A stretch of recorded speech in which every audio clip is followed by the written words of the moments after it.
sakamakon su a ranar alkiyama fi jannatin wa na'im, suna a cikin aljanna ko kuma aljannatai masu yawa, domin jannatin aljanna ɗaya, amma jannatin to aljannatai masu yawa, saboda ai su ma masu takawan suna da yawa, kuma kowa aljannan shi za a bashi ikon kansa shi kadai. To shi yasa aka yi jam'u a wannan guri, aka ce suna cikin aljannatai masu yawa, kowa a cikin nasa, kowa a cikin nasa. Akan samu wanda yake dacewa da aljanna guda biyu ma, kamar yadda Allah subhanahu wataala ya faɗi a suratul Rahman, waliman khafa maqama rabbih jannatani. To shi kaga aljannatan suna da yawa kenan. Wa na'im, da kuma ni'imomi masu yawa a gidan aljanna.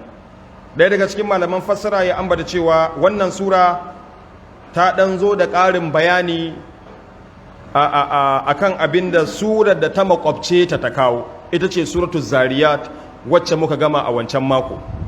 Dan mun duba za mu ga a cikin suratul zariyat akwai aya makamanciyar wannan, innal muttaqina fi jannatin wa uyun, nan kuma innal muttaqina fi jannatin wa na'im. Malamin ya ambata cewa a can da aka ce mana masu takawa suna a cikin aljanna wa uyun, da mare-mari na ruwa gashi nan yana gudana karkashin aljanna.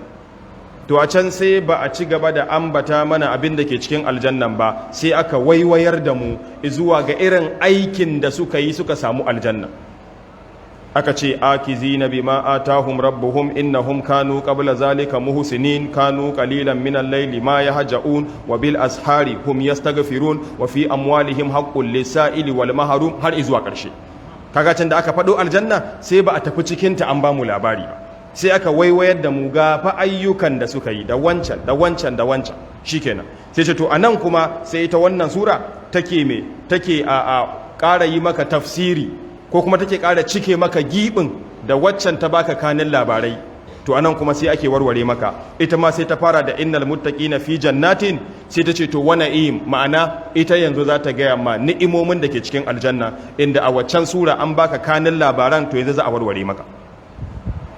Shine ma'anan wa na'im, da ni'imomi masu yawa a cikin aljanna wanda masu takawa suke samu. Allah ya sanya mu a ciki. Aya ta ce